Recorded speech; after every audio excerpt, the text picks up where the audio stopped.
CVR ఓం channel ప్రేక్షకులకు నమస్కారం. వందే శ్రీ శృంగేరి జగద్గురుం కార్యక్రమానికి స్వాగతం. శ్రీ శృంగేరి శారదా పీఠాధిపతి జగద్గురు శ్రీ శ్రీ శ్రీ విధుశేఖర భారతీ మహాస్వామివారి పావన పాదస్పర్శతో ఎన్నో శంకర మఠాలు ధన్యమయ్యాయి. వేదోక్త ధార్మిక పరంపరకు ప్రతిరూపంగా మహాస్వామివారు భక్తిపూర్వకంగా ఇచ్చిన అనుగ్రహ భాషణం హృదయాలను స్పందింపచేసింది. సనాతన ధర్మ సంరక్షణలో అఖండంగా ప్రవహించే శృంగేరి పీఠ మహిమ ఈ దివ్య క్షణాల్లో ప్రతిఫలించింది. ఆచార అనుష్ఠాన ఆత్మ జ్ఞాన సందేశాలతో మహాస్వామివారి ఉపదేశం భక్తుల జీవితాలకు దిశానిర్దేశం చేసింది. ఈ అపూర్వ ధార్మిక దివ్య ప్రవచనాలను భక్తిభావంతో జగద్గురు చరణాలకు ప్రణమిలుతూ ప్రత్యక్షంగా దర్శించి తరిద్దాం. శారదా శారదాంభోజవదనా వదనాంబుజే సర్వదా సర్వదాస్మాకం సన్నిధిం క్రియాత్. శృతిస్మృతిపురాణానాం ఆలయం కరుణాలయం నమామి భగవత్పాదశంకరం లోకశంకరం. చిన్న సమస్యల్ని ఈ కిందుండేటటువంటి వాళ్ళు వాళ్ళ స్థాయిలోనే దాన్ని పరిష్కరించేసి సరి చేసుకుంటూ ఉండాలి. ఇంకా వీళ్ళెవ్వరి వల్ల కాదు, చాలా పెద్ద సమస్య వచ్చింది, ఇంకా వీళ్ళెవ్వరూ దాన్ని సరిచేయలేరు, ఆయన చేతిలోనే ఇది సరవుతుంది, ఆయనే చెయ్యాలి అనేంత పరిస్థితి వచ్చినప్పుడు మాత్రమే ఆయన దగ్గరికి తీసుకెళ్ళాలి. అప్పుడు ఆయన దాన్ని సరిచేస్తాడు. అదేవిధంగా ఈ ధర్మాన్ని ఉద్ధరించడం అనేది ఇంకెవ్వరి వల్ల సాధ్యం కాదు అనేటటువంటి పరిస్థితి వచ్చినప్పుడు మాత్రమే భగవంతుడు అవతరిస్తాడు. కానీ అప్పటి వరకు ఏ విధమైనటువంటి పరిణామాలు వచ్చినా కూడా ఆ సందర్భంలో ధర్మాన్ని కాపాడుకోవాల్సినటువంటి బాధ్యత అందరిది కూడా. కానీ ఎవరైతే ఆ ధర్మాన్ని కాపాడుకోవడంలో సరైనటువంటి సామర్థ్యాన్ని చూపించకుండా, సరైనటువంటి ఐకమత్యాన్ని చూపించకుండా, సరైనటువంటి శ్రద్ధను చూపించకుండా, ఎవరో ఏదో చేస్తారులే, వాళ్ళు ఏదో చేస్తారులే, వీళ్ళు ఏదో చేస్తారులే అని ఊరికే ఉంటారో, అప్పుడు ఈ ఇతిహాసంలో మనం విన్నటువంటి సంఘటనలన్నింటినీ కూడా మనం వినాల్సి వస్తుంది, చూడాల్సి వస్తుంది. అంటే అక్కడికి ఏమైంది, నిజంగా గనక భగవంతుడు ఇప్పుడు చెప్పినట్టుగా భగవంతుడు ఒక హామీ ఇచ్చాడు అంటే తప్పకుండా చేస్తాడు, అందులో ఏ విధమైనటువంటి సందేహం లేదు. మరి ఇంత జరిగినా కూడా భగవంతుడు ఎందుకు రాలేదు, ప్రతిజ్ఞాబద్ధుడు భగవంతుడు తప్పకుండా రావాలి కదా అని అంటే ఎందుకు రాలేదు అని అంటే అది భగవంతుడు రావడానికి కావలసినటువంటి సమయం కాదు, భగవంతుడు వచ్చి పరిష్కరించేంత విషయం కాదు. ఇది మనం పరిష్కరించుకోవాల్సి ఉండింది, అది చేయాల్సి ఉండింది. సరే, ఇప్పుడు అయిపోయిన వాటి గురించి వాటిని ఇప్పుడు సరి చేసుకోవడం అనేది మనం వెనక్కి వెళ్ళలేము, దాన్ని ఇప్పుడు సరి చేసుకోవడం అనేది కుదరదు. మరి అప్పటి కాలంలో ఎందుకు సరి చేయలేదు ఏమిటి అనేటటువంటి విషయాల గురించి ఇప్పుడు చర్చిస్తే ప్రయోజనం లేదు. కానీ వాట్ల వల్ల పాఠాలైనా నేర్చుకోవాలి, విషయాలైనా మనం నేర్చుకోవాలి. సరే, అప్పుడు జరిగినవి మళ్ళీ ఇప్పుడు కాలంలో మళ్ళీ వెనక్కి పరిగెడతాం, వెనక్కి వెళ్ళి వాటన్నింటినీ సరి చేసుకుంటామంటే అది కుదిరే పని కాదు. కానీ కనీసం ఆ జరిగినటువంటి విషయాల వల్ల మనం కొన్ని విషయాలైనా నేర్చుకోవచ్చుగా, కొన్ని పాఠాలనైనా మనం నేర్చుకోవచ్చు. ఏం చేసి ఉండాల్సింది, ఏం చేయాల్సింది అనేటటువంటి విషయాన్నైనా మనం తెలుసుకోవచ్చుగా, తెలుసుకోవడానికి అవకాశం ఉంది. తెలుసుకొని భవిష్యత్తుని, ఒక మంచి భవిష్యత్తులో ఇటువంటి సంఘటనలు రాకుండా జరగకుండా జాగ్రత్త పడుతూ ఈ ధర్మాన్ని సంరక్షించుకోవడానికి, నడుం బిగించడానికి కావాల్సినటువంటి విషయాల్ని మనం నేర్చుకోవచ్చు. దానికి ఒక అవకాశం ఉన్నది. కాబట్టి అక్కడికి ఏమైంది అనంటే, ఈ జరిగినటువంటి విషయాలన్నిటిల్లోనూ ముఖ్యమైనటువంటిది ఏమిటి అనంటే మన యొక్క వైఫల్యం. ఈ ధర్మాన్ని అవలంబిస్తూ ఉన్నటువంటి వాళ్ళు ఎవరైతే ఉన్నారో వాళ్ళు శ్రద్ధగా ఉండకపోవడం, ఒక సమైక్యతతో, ఒక ఐకమత్యంతో ఉండకపోవడం, సరే వాడి దారి వేరు వీడి దారి వేరు అనేటటువంటి భావనలతో ఉండడం, ఇలా ఉండడం వల్ల ఇలాంటి సంఘటనలన్నింటినీ కూడా మనం చూడవలసి వచ్చింది అనే చెప్పాలి. ఎందుకు అనంటే ఇప్పుడు చెప్పినట్టుగా నిజంగా భగవంతుడే అవతరించేంత దారుణమైనటువంటి పరిస్థితి వస్తే భగవంతుడు రాకుండా ఎందుకుంటాడు? కాదు, భగవంతుడు చెప్పాడు కానీ రాలేదండి అంతే అని అనడానికి అవుతుంది. అలా అంటే ఆయన భగవంతుడు ఎందుకు అవుతాడు?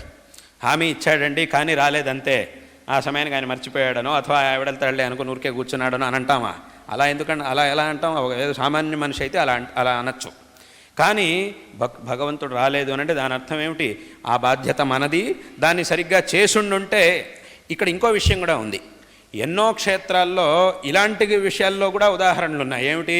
చాలా క్షేత్రాల్లో మనం ఇప్పుడు ఇవాళ రోజున చాలా క్షేత్రాల్లో మనం ఇలాంటి ఉదాహరణలు కూడా ఉన్నాయి. ఏమిటి అని అంటే మనం సంరక్షించుకున్నటువంటి ఉదాహరణలు కూడా ఉన్నాయి. ఎవరెవరో ఆక్రమణ చేయడానికి వచ్చినప్పుడు అందరూ కూడా, జనాలందరూ కూడా, అందరూ సమస్త ధర్మ అనుయాయులు అందరూ కూడా ఒక ఐకమత్యంతో ఉండి ఆ వచ్చినటువంటి వాడిని ఎదిరించి ఓడించి పంపించి ఆయా క్షేత్రాలని ఆయా ఆలయాల్ని కాపాడుకున్నటువంటి సంఘటనలు కూడా ఎన్నో ఉన్నాయి. ఆ వచ్చినటువంటి వాడు అమ్మో ఇక్కడ ఏం చేయడం కష్టం, దీన్ని ధ్వంసం చేయడం కష్టం, వీళ్ళని ఓడించడం కష్టం అని భయపడిపోయి మళ్ళీ పారిపోయినటువంటి ఉదాహరణలు ఎన్నో ఉన్నాయి. కాబట్టి అక్కడికి ఏమైంది అని అంటే మనకు ఉండవలసినటువంటి జాగృతి ఏదైతే ఉందో అది లేకపోవడం వల్ల, ఏ శ్రద్ధ ఉండవలసి ఉండిందో అది లేకపోవడం వల్ల, ఏ ఐకమత్యం అయితే ఉండాల్సిందో అది లేకపోవడం వల్ల కొన్ని చోట్ల ఇలాంటి ఇతిహాసాలు వీటన్నింటినీ కూడా మనం చూడవలసి వస్తోంది. కాబట్టి ఇవాళకి కూడా ఆ ఇతిహాసాలు అవన్నీ కూడా మన ముందున్నాయి, మనకి పాఠాలను నేర్పుతున్నాయి. కాబట్టి అక్కడికి ఏమైంది అని అంటే అందుకే ఇప్పుడు భగవంతుడిని ఆ గుళ్ళో భగవంతుడి మూర్తిని చూసినప్పుడు ఆ మూర్తి ఎలా ఉంటుంది, మందహాసం చేస్తూ ఉంటుంది. ఆ మూర్తి ఏం జరిగినా కూడా మూర్తి అలాగే మందహాసం చేస్తూ ఉంటుంది. అది చూసినప్పుడు నాకు అనిపిస్తుంది ఏమిటి అని అంటే ఆ భగవంతుడు అలా మందహాసం చేయటం కాదు, మనల్ని చూసి నవ్వుతున్నాడు. మీ బుద్ధి తెచ్చుకోండిరా ఇప్పుడైనా, ఏమిటి నేను ఇంత కష్టపడైనా ఇన్ని అవతారాలు చేసి ఈ ధర్మాన్ని ఉద్ధరించి మీకు ఇస్తే మీరు దాన్ని సరిగ్గా కాపాడుకోకుండా ఇలా ఇష్టం వచ్చినట్టు వదిలేస్తూ శ్రద్ధని కోల్పోయి ఈ కామక్రోధాదులకు అధీనులైపోయి ఈ ధర్మాన్ని మీద శ్రద్ధని కోల్పోతూ ఇలా వదిలేస్తున్నారే, మీకు బుద్ధి లేదా? సరే బుద్ధి లేదు కాబట్టి దీన్ని మీరే వదిలేస్తున్నారు, సరే పోండి అనుభవించండి అని దేవుడు మనల్ని చూసి నవ్వుతున్నాడేమో అని నాకు అనిపిస్తూ ఉంటుంది. అలా అనిపిస్తూ ఉంటుంది. కాబట్టి నిజంగా మనం తెలుసుకోవాల్సింది ఇది. కాబట్టి ఎన్నో ఉన్నాయి ఉదాహరణ. అంటే అక్కడికి ఏమైంది, ఒక ఐకమత్యం లేక, ఒక శ్రద్ధ అనేది లేక మనం కోల్పోయినటువంటి విషయాలు, అలాంటివి నష్టాన్ని అనుభవించినటువంటి వాటికి ఎన్నో ఉదాహరణలు ఉన్నాయి. కానీ ఎంతో శ్రద్ధతో, ఎంతో ధైర్యంతో, ఎంతో పరాక్రమంతో మనం కాపాడుకున్నటువంటి వాటికి కూడా ఎన్నో ఉదాహరణలు ఉన్నాయి. అన్నిటికీ కూడా ఉదాహరణలు ఉన్నాయి. అంటే కాపాడుకోవడానికి అవకాశం ఉండి అశ్రద్ధతో కాపాడుకోకుండా ఉండిపోయాము అనే దానికి కూడా ఎన్నో ఉదాహరణలు ఉన్నాయి. చక్కటి శ్రద్ధతో పరాక్రమంతో కాపాడుకున్నటువంటివి కూడా ఎన్నో ఉన్నాయి. కాబట్టి అంటే అక్కడికి ఏమైంది అని అంటే ఇక్కడ మన లోపం, ఈ మన యొక్క లోపం అంటే భగవంతుడు అవతరించడానికి సమయం, అంటే భగవంతుడు అవతరించాల్సినటువంటి సమయం వచ్చేంత వరకు ఎక్కడెక్కడైతే ధర్మానికి గ్లాని ఏర్పడినా కూడా మనం దాన్ని సరిచేసుకోలేకపోయామో అక్కడ లోపం ఎవరిది అని అంటే భగవంతుడిది కాదు, మనిషిది. ఒకవేళ నిజంగా అటువంటి పరిస్థితి వచ్చుంటే ఖచ్చితంగా భగవంతుడు వచ్చేవాడు. అందులో ఏ విధంగా వచ్చాడు కూడా, ఎన్నిసార్లు భగవంతుడు అవతరించాడు, ఎన్నిసార్లు అనుగ్రహించాడు. ప్రస్తుతం మన ఒక కలియుగంలోనే తీసుకుంటే శంకరాచార్యుల వారు అవతరించారు, ఈ ధర్మాన్ని ఉద్ధరించారు. తర్వాత కాలంలో విద్యారణ్య మహాస్వామి వారు అవతరించారు. వారు ఈ ధర్మ సంస్థాపన, మన విజయనగర సామ్రాజ్య స్థాపన చేసి ధర్మ సంస్థాపన చేశారు. ఇవన్నీ చేశారు. కాబట్టి ఇలా ఎప్పుడూ కూడా భగవంతుడు పలుమార్లు అవతరించి ఈ ధర్మాన్ని ఉద్ధరించాడు. తాను ఈ ధర్మాన్ని ఉద్ధరించి మన చేతికి ఇచ్చాడు. కాబట్టి దీన్ని కాపాడుకోవడంలో ఎప్పుడైతే మనం వైఫల్యాన్ని అనుభవిస్తామో అప్పుడు దాన్ని దేవుడి మీదకి ఆపాదించడమో ఇట్లాంటివన్నీ చేస్తే అది చాలా పెద్ద తప్పు. కాబట్టి ఇదంతా ఎందుకు నేను చెప్పొస్తున్నాను అని అంటే విశేషంగా ఈ చరిత్రని మనం చక్కగా తెలుసుకోవాలి. ధర్మం యొక్క గొప్పదనాన్ని తెలుసుకోవాలి. ఈ ధర్మం యొక్క విషయంలో మనందరి యొక్క బాధ్యత ఏమిటి అనేదాన్ని ప్రతి ఒక్కరూ కూడా తెలుసుకోవాలి. ప్రతి ఒక్క ధర్మావలంబి కూడా ఈ ఒక విషయాన్ని, ఈ ధర్మాన్ని అవలంబించేటటువంటి వాడు, అనుసరించేటటువంటి వాడు, ఇప్పుడు చెప్పినట్టుగా ఈ ధర్మ పరంపరలో పుట్టినటువంటి వాడు ప్రతి ఒక్కడు కూడా ఈ విషయం గురించి తప్పకుండా ఆలోచించాలి. ఈ విషయాన్ని చక్కగా తెలుసుకోవాలి. విశేషంగా ఈ ధర్మాన్ని కాపాడుకోవడంలో తన యొక్క బాధ్యత, కర్తవ్యం ఏదైతే ఉందో అది చిన్నదో పెద్దదో వాళ్ళ సామర్థ్యానికి తగినట్టుగా. ఎందుకంటే భగవంతుడు ఏం చెప్పాడు, ఇప్పుడు చెప్పినట్టుగా ఈ ధర్మాన్ని ఎప్పటికీ చాలామంది అంటూ ఉంటారు ఏమిటి అంటే ఈ ధర్మాన్ని మేము నాశనం చేస్తాం, అది చేస్తాం, ఇది చేస్తాం అంటుంటారు. కొంతమంది ఏదో భవిష్యత్తు చెప్తుంటారు, ఇన్నేళ్ళు అయిన తర్వాత ఇంక ఈ ధర్మం ఉండదు, ఇన్నేళ్ళు మాత్రమే ఉంటుంది, ఆ తర్వాత ఈ ధర్మం అనేది నాశనం అయిపోతుంది అని కూడా చెప్పేవాళ్ళు చాలామంది ఉంటారు. కానీ నిజంగా అలా కనుక జరుగుంటే ఎప్పుడో నాశనం అవ్వాల్సింది. కానీ ఇప్పటికి కూడా ఈ ధర్మం ఇప్పటికీ ఉంది అని అంటే దాని అర్థం ఏమిటి, ఆ భగవంతుడు ఈ ధర్మం నాశనం అవ్వడానికి భగవంతుడు వదలడు. తప్పకుండా ఈ ధర్మాన్ని భగవంతుడు కాపాడుతాడు. కాబట్టి దీన్ని మనం చక్కగా తెలుసుకోవాలి. అలాగని భగవంతుడు వస్తాడులే, ఆయన ఏదో చేస్తాడులే అని మాత్రం అనడానికి వీలేదు. ఎందుకంటే ఇప్పుడు చెప్పినట్టుగా ఇంకా మన వల్ల కాదు అనేటటువంటి పరిస్థితిలో మాత్రమే భగవంతుడు వస్తాడు. అప్పటి వరకు దీన్ని సంరక్షించుకోవడంలో ప్రతి ఒక్క ప్రయత్నాన్ని చేయడం, ఎంతవరకు అవకాశం ఉందో, ఎంత దూరం మనం వెళ్ళవలసి వస్తుందో, వెళ్ళగలుగుతామో అంతవరకు వెళ్ళి అయినా కూడా మన వల్ల కాలేదు అన్నప్పుడు మాత్రం మన లోపం కాదు. అప్పుడు భగవంతుడే రావాల్సి వస్తుంది. అప్పుడు భగవంతుడు నిజంగా అటువంటి పరిస్థితి వస్తే ఖచ్చితంగా భగవంతుడు వస్తాడు అనేటటువంటి విషయంలో ఏమాత్రం సందేహం లేదు. కాబట్టి ఇదంతా ఎందుకు చెప్పొచ్చాను అనంటే, ఈ ధర్మాన్ని సంరక్షించుకోవడంలో ప్రతి ఒక్కరికి బాధ్యత ఉంటుంది, ప్రతి ఒక్కరికి కూడా ఒక కర్తవ్యం అనేది ఉంటుంది. అంటే అలాగని ఇప్పుడు దీన్ని సంరక్షించుకోవడం కోసం ఏదో చేయడం కోసం ఎక్కడెక్కడికో వెళ్ళాలి, కొట్లాటల్లో పాల్గొనాలి, ఏదో యుద్ధం చేయాలి, కొట్టుకోవాలి, అదంతా అనవసరం. అంత దూరం వెళ్ళాల్సిన పని లేదు. ఆ పరిస్థితి ఎప్పుడో ఒకసారి వస్తుంది అంతే, అంతవరకు వెళ్ళాల్సిన పని లేదు. ఇప్పుడు అలాగనగానే చాలామంది అనుకుంటారు ఏమిటంటే, ఇప్పుడు ఏం చేయమంటారు, మమ్మల్ని అందరినీ ఇక్కడ ఒక కత్తులు కొట్టాలు పట్టుకొని తిరగమంటారా, అది రోడ్ల మీద తిరుగుతూ ఇది చేయమంటారా అంటే అదంతా చేయాల్సిన పని లేదు. ఆచరణ చేయండి. ఎందుకంటే ఇప్పుడు చెప్పినట్టుగా ఆచరించడమే ధర్మాన్ని సంరక్షించుకోవడం అని అంటే. ఇప్పుడు అందరూ కూడా ఏదో పెద్ద పెద్ద యుద్ధాలు చేయాల్సినటువంటి పని లేదు, కానీ ఆచరించండి. ఆచరిస్తే చాలు, దీన్ని సంరక్షించుకున్నట్టు అవుతుంది. ఇలా ఆచరణ చేయడంలో మనం ప్రయత్నం చేయకపోతే, ఆచరణ చేయడాన్ని మనం తగ్గించినప్పుడు ధర్మం చాలా క్షీణిస్తుంది. అలా క్షీణించినప్పుడు ఏమవుతుందనంటే ఇంకా పరిస్థితి చాలా వికటించి అప్పుడు యుద్ధాలు అవన్నీ చేయాల్సినటువంటి పరిస్థితి వస్తుంది. కానీ ఆ పరిస్థితి రాకుండా ఉండాలి అనంటే దానికి కూడా ఉన్నటువంటి ఏకమాత్రమైన మార్గం అనంటే ఆచరించడం. కాబట్టి మనం చక్కగా ఆచరిస్తూ ఉంటే అసలు యుద్ధం చేయాల్సినటువంటి పరిస్థితే రాదు. ఎందుకంటే చక్కగా మనం శ్రద్ధగా ఆచరిస్తూ ఉన్నాం. ఈ ధర్మానికి ఇది ఎక్కడా కూడా క్షీణమయ్యేటటువంటి పరిస్థితే లేదు. కాబట్టి ఇంకే మనం యుద్ధాలు చేయాల్సినటువంటి పని లేదు. హాయిగా దీన్ని ఆచరించుకుంటూ శ్రేయోవంతులం అయితే చాలు. కాబట్టి ఇంకో విషయం ఏమిటి, దీన్ని ఆచరించడం ద్వారా, సంరక్షించుకోవడం ద్వారా ప్రయోజనం మనకే తప్ప ధర్మానికి కాదు. ధర్మానికో దేవుడికో ఈశ్వరుడికో కాదు ప్రయోజనం. దీన్ని సంరక్షించుకుంటే మనకే ప్రయోజనం, దీన్ని వదులుకుంటే మనకే నష్టం.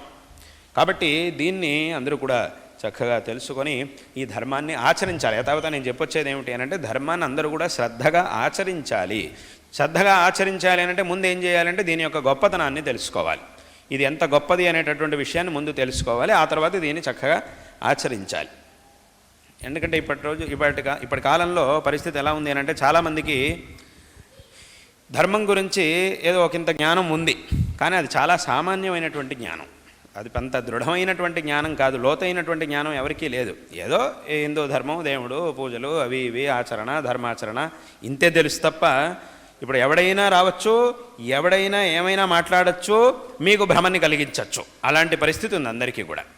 ఇంత చిన్నప్పటి నుంచి ఇంత బతుకు బతికి అంతా దీని ధర్మ మార్గంలోనే ఉన్నా కూడా ఎవడో ఒకడు వచ్చి ఏదో మాట్లాడాడు అనగానే వెంటనే మన బుద్ధి మారిపోతుంది. చాలామంది బుద్ధి మారిపోతుంది. ఏమిటి, ఓహో అయితే వీడు చెప్పిందే సరేమో, మన ధర్మంలోనే తప్పులు ఉన్నాయేమో అని అనుకునేంత పరిస్థితిలో ఉన్నారు. ఎందుకు అలాగా అనంటే, దీని గురించి దృఢమైనటువంటి జ్ఞానం లేకపోవడం వల్ల. దృఢమైనటువంటి జ్ఞానం ఉన్నది అనంటే ఒకవేళ అప్పుడు ఒకడు కాదు 100 మంది వచ్చినా 100 సార్లు చెప్పినా మనం వాడికి సమాధానం చెప్పుదా, నోరుమై నువ్వు ఏం చెప్పాల్సిన అవసరం లేదు, నువ్వు చెప్పక్కర్లేదు, మా ధర్మంలో ఏముంది, దీని గొప్పతనం ఏమిటి అనేది నువ్వు చెప్పక్కర్లేదు, దీని గురించి మాకు తెలుసు, అలాగే నువ్వు అనుకుంటున్నట్టుగా ఇది కాదు, నువ్వు అనుకుంటున్నట్టు కాదు, దీని విషయం ఇది అని మనం స్పష్టంగా చెప్పగలుగుతాం.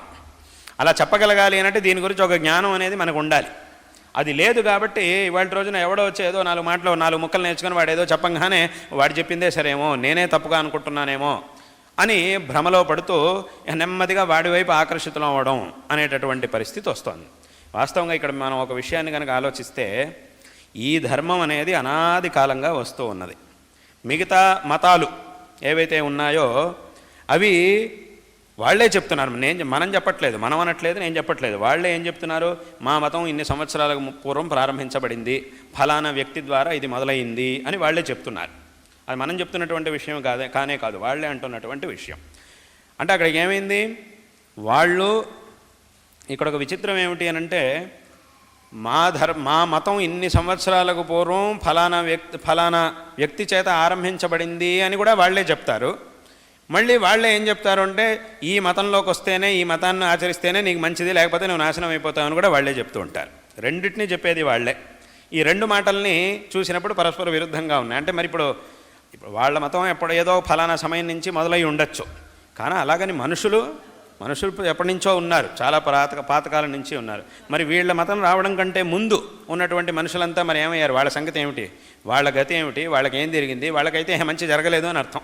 దీనికి వస్తేనే, ఇన్ని సంవత్సరాలకు పూర్వం పుట్టినటువంటి ఈ మతంలోకి వస్తేనే వాడికి మంచి జరుగుతుంది, లేకపోతే వాడికి నాశనం అయిపోతాడు అని అన్నట్టయితే, అప్పుడు అంతకుముందున్న వాళ్ళందరూ కూడా నాశనం అయిపోయారు మనవాళ్ళు మాత్రమే కాదు, వాళ్ళు కూడా అంతేగా, వాళ్ళు కూడా నాశనం అయిపోయారు అని అర్థం.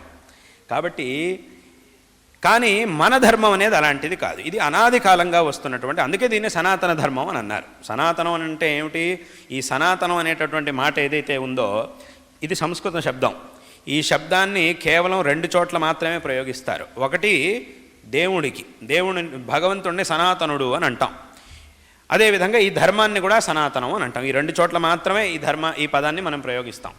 ఎందుకు అనంటే ఈ పదానికి అర్థం ఏమిటి? ఏదైతే అనాది కాలంగా వస్తూ ఉన్నదో, ఏదైతే శాశ్వతమైనటువంటిదో, అంటే ఏ వస్తువుకి జన్మ మరణాలనే ఉండవో, ఆద్యంతములనే ఉండవో అటువంటి వస్తువుని సనాతనం అని అంటారు.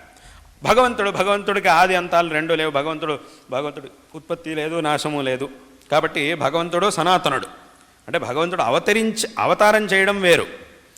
కానీ వాస్తవంగా ఇప్పుడు కృష్ణుడు అవతరించడం కంటే ముందు కృష్ణుడే లేడు అని అర్థం కాదు. భగవంతుడు ఉండనే ఉన్నాడు. ఆయన కృష్ణుడిగా మన ముందుకు వచ్చాడు అంతే. రాముడు అవతరించాడు అని అంటే దాని అర్థం ఏంటి? అంతకుముందు రాముడు అసలు భగవంతుడే దేవుడే లేడని కాదు. రాముడు అంతకుముందు లేడనే కానే కాదు, భగవంతుడు ఉండనే ఉన్నాడు. ఆ భగవంతుడు రాముడి రూపంలో, ఎందుకంటే రాముడి రూపంలో రావాల్సి వచ్చింది. అప్పుడు ఉన్నటువంటి పరిస్థితి అలాంటిది. ఎందుకంటే రావణాసురుడు తపస్సు చేశాడు, వాడు కష్టపడే తపస్సు చేశాడు, దాన్ని ఒప్పుకోవాల్సిందే మనం. నిజంగానే వాడు కష్టపడ్డాడు, తపస్సు చేశాడు. ఒకడు కష్టపడి తపస్సు చేశాడు అని అంటే దానికి తగినటువంటి వరాన్ని వాడికి ఇవ్వాల్సిందే, వాడు అడిగినటువంటి వరం ఇవ్వాల్సిందే. అది ధర్మం, అది నియమం. వీడింత కష్టపడి తపస్సు చేసినా కూడా నీకు ఫలాన్ని ఇవ్వను అని అనడానికి వీల్లేదు. కష్టపడ్డాడు, తపస్సు చేశాడంటే వాడికి ఫలం ఇవ్వాల్సిందే.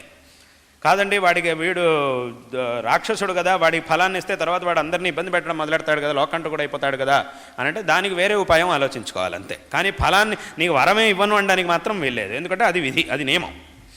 కాబట్టి వాడు నిజంగానే కష్టపడిన దానికి తపస్సు చేసి కష్టపడ్డాడు, దానికి ఫలాన్ని ఇవ్వాల్సినటువంటి అవసరం ఉండింది, అనివార్యత ఉండింది. కాబట్టి వాడికి ఫలాన్ని తపస్సు యొక్క ఫలాన్ని, వరాన్ని ఇవ్వవలసి వచ్చింది. కానీ వాడు వరం కోరుకుంటూ ఏం చేశాడు అనంటే, వరం కోరుతున్నప్పుడు నాకు మృత్యువే రాకూడదు అన్నాడు. అది సాధ్యమయ్యేది కాదు. మనిషి పుట్టిన తర్వాత మృత్యువు రావాల్సిందే. వాడు మనిషి అయినా, దేవతలైనా ఎవరైనా సరే, ఆ పరమాత్మ ఒక్కడు తప్ప మిగతా వాళ్ళందరూ ఎవరైనా సరే పుట్టిన తర్వాత పోవాల్సిందే అనేటటువంటి విషయాన్ని చెప్పారు వాడికి. అప్పుడు వాడు అన్నాడు, సరే అయితే ఆలోచించాడు. ఈ ప్రపంచంలో సామాన్యంగా ఒక జీవుడికి ఎన్ని రకాలుగా మృత్యువులు వస్తాయి అని ఆలోచించాడు. ఇలా వస్తుంది, అలా వస్తుంది, ఇలా వస్తుంది, అలా వస్తుంది, ఇన్ని రకాలుగా మృత్యువులు వస్తూ ఉంటాయి. ఇన్ని మార్గాల్లోనూ నాకు మృత్యువు రాకూడదు అని కోరుకున్నాడు. అంటే ఏమిటి అంటే నాకు దేవతల వల్ల రాకూడదు, రాక్షసుల వల్ల రాకూడదు, యక్షులు, కిన్నరులు, కింపురుషులు వీళ్ళెవ్వరి వల్ల నాకు మృత్యువు రాకూడదు అన్నాడు. సరే రాజులే పో అని వేశారు. కానీ అలా కోరుకుంటున్నప్పుడు వాడు ఏం చేశాడు అంటే మనుషుల్ని మాత్రం వదిలేశాడు రావణాసురుడు. ఎందుకు అనంటే వాడు అనుకున్నాడు, ఈ మనుషులు నన్ను ఏం చేయగలుగుతారు, వీళ్ళెంత, వీళ్ళ సామర్థ్యం ఎంత, వీళ్ళ నుంచి నేను వరం రాకూడదు అని నేను కోరుకోవడం ఏమిటో, అలా కోరుకుంటే అది రకంగా నాకు అవమానం. కాబట్టి వాడు ఏం చేశాడంటే మనుషుల్ని వదిలేశాడు. కాబట్టి వాడు అంత తపస్సు చేశాడు, వాడికి వరం ఇవ్వవలసి వచ్చింది. ఇలా అడిగినప్పుడు తప్పకుండా వాడికి తథాస్తు అనాల్సిందే. కాబట్టి వాడికి తథాస్తు అన్నారు, వరం ఇచ్చేశారు. కాబట్టి అక్కడికి ఏమైంది, ఆ తర్వాత వాడు లోకంటకుడు అయ్యాడు, అందరినీ హింసిస్తూ ఉన్నాడు. కానీ ఆ సందర్భంలో మరి వాడిని వధించాలి అని అంటే ఎలా వెళ్ళాలి, ఎలా వధించాలి? వాడిని దేవతల రూపంలోనో వేరే రూపాల్లో కనుక వాడిని వధిస్తే వాడికి ఇచ్చినటువంటి వరానికి విరోధం అవుతుంది. వాడికి వరం ఇచ్చారు, వరం తథాస్తు అని చెప్పి వరం ఇచ్చి మళ్ళీ దానికి విరుద్ధంగా దేవుడే వచ్చి సంహరిస్తే అది తప్పు. అంటే తాను ఇచ్చినటువంటి భగవంతుడు ఎలాగైనా రాగలుగుతాడు, ఎలాగైనా సంహరించగలుగుతాడు, ఆ శక్తులన్నీ భగవంతుడికి ఉన్నాయి. కానీ ఇక్కడ విషయం ఏమిటి అనంటే, ఈ వాడిని వధించాలంటే వాడి వరానికి విరోధం రాకూడదు, వాడి వధ కూడా జరగాలి, సంహారము జరగాలి. అందుకోసం భగవంతుడు ఏం చేశాడు అంటే రాముడిగా అవతరించాడు. అంతే తప్ప రాముడిగా అవతరించడం కంటే ముందు అసలు దేవుడే లేడు అని అర్థం కాదు. భగవంతుడు రాముడిగా అవతరించాడు, ఆ రామావతారంలో రావణాసురుణ్ణి వధించాడు.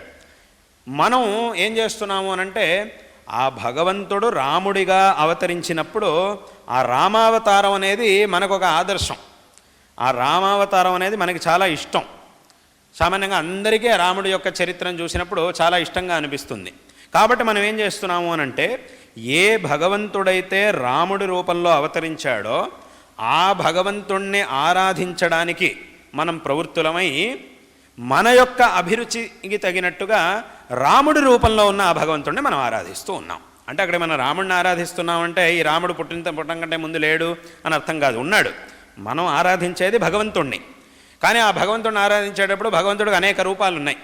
ఆ అనేక రూపాల్లో మనకేదో ఒక రూపం ఇష్టం. ఇది ఇలా ఎందుకు అని ఎవరు అడగడానికి వెళ్ళలేదు. మనుషుల యొక్క అభిరుచులు రకరకాలుగా ఉంటాయి. ఒక్కొక్కటి అభిరుచి ఒక్కో రకంగా ఉంటుంది.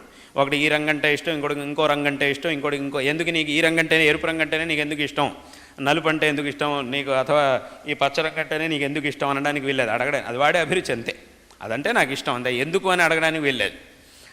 కాబట్టి మనుషుల యొక్క అభిరుచులు రకరకాలుగా ఉంటాయి. ఆయా అభిరుచులకి తగినట్టుగా భగవంతుణ్ణి ఆరాధించుకునేటప్పుడు భగవంతుణ్ణి ఆరాధించాలంటే ఏదో ఒక రూపం కావాలి. ఆ నిర్గుణంగా నిరాకారంగా ఉండేటటువంటి ఆ చైతన్యాన్ని ఎవరు ఆరాధించలేం. ఒక రూపము ఉండాలి, ఒక పేరు ఉండాలి, ఒక నామరూపాలు ఉంటేనే మనం భగవంతుడిని ఆరాధించగలుగుతాం. ఇలా భగవంతుడి యొక్క నామరూపాలు అని అన్నప్పుడు రకరకాల రూపాలు ఉన్నాయి. ఎందుకంటే భగవంతుడికి అనేక అవతారాలు ఉన్నాయి.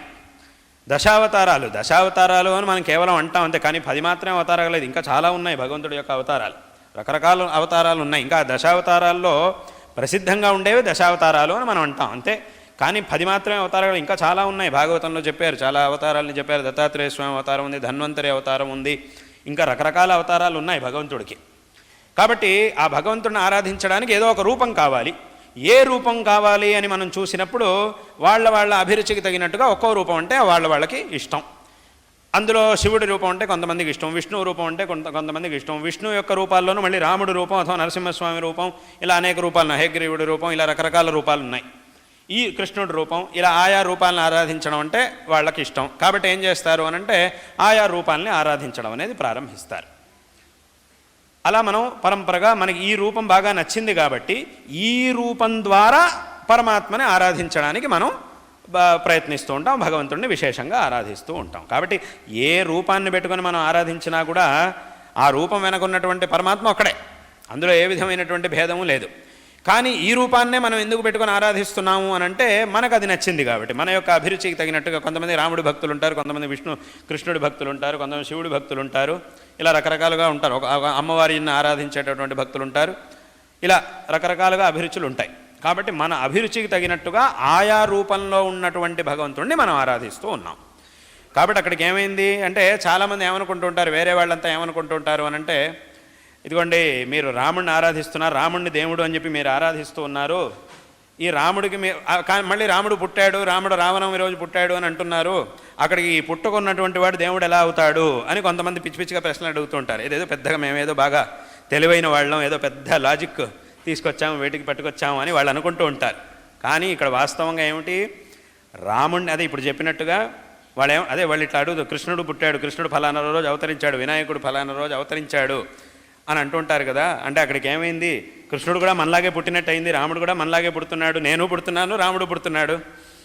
కాబట్టి పుట్టినటువంటి వాడు మళ్ళీ రామావతారం పూర్తయింది, రాముడు అవతారాన్ని పూర్తి చేశాడు, కృష్ణుడు అవతారాన్ని పూర్తి చేశాడు. అక్కడికి ఏమైంది అని అంటే మనకి జన్మ మరణాలు ఉన్నాయి, రాముడికి జన్మ మరణాలు ఉన్నట్టు అయింది కదా. కాబట్టి రాముడిని ఎందుకు ఆరాధించడం, ఆయన భగవంతుడు ఎలా అవుతాడు అని రకరకాలుగా అడుగుతుంటారు కొంతమంది. కానీ ఇక్కడ మనం తెలుసుకోవాల్సిన విషయం ఏమిటి అనంటే, మేము రాముడిని ఆరాధిస్తున్నామనంటే దాని అర్థం ఏమిటి, రాముడి రూపంలో ఉన్న పరమాత్మని మేము ఆరాధిస్తూ ఉన్నాం. ఆ పరమాత్మే రాముడి రూపాన్ని గ్రహించి మన ముందుకు వచ్చాడు. రాముడు భగవంతుడు రాముడి రూపాన్ని స్వీకరించి మన ముందుకు వచ్చినటువంటి రోజు రామనవమి అని అంతే తప్ప వాస్తవం అంతకుముందు రాముడే లేడు, దేవుడే లేడు అని అర్థం కాదు. అలాగే తాను వచ్చినటువంటి కార్యం సంపన్నం అయిన తర్వాత ఇంక ఈ శరీరంతో పని లేదు కాబట్టి, ఇంక ఈ రూపంతో పని లేదు కాబట్టి ఆ రూపాన్ని అక్కడికే రాముడు వదిలేశాడు. ఆ స్వరూపాన్ని అక్కడికే వదిలేసేసి మళ్ళీ భగవంతుడు తన లోకానికి వెళ్ళాడు. కాబట్టి అక్కడికి ఏమైంది అంటే ఆ రూపాన్ని గ్రహించాడు, తర్వాత రూపాన్ని పరిత్యజించాడు. చూశారు కదా మహాస్వామివారి అనుగ్రహ భాషణం. గురువుల ఉపదేశం మన జీవితానికి చక్కని మార్గదర్శనం. గురువుల ఆశీస్సులు అలాగే ఆ మహాస్వామివారి దివ్య ఆశీస్సులతో మీ జీవితాలు కూడా వెలుగులు నింపాలని కోరుకుంటూ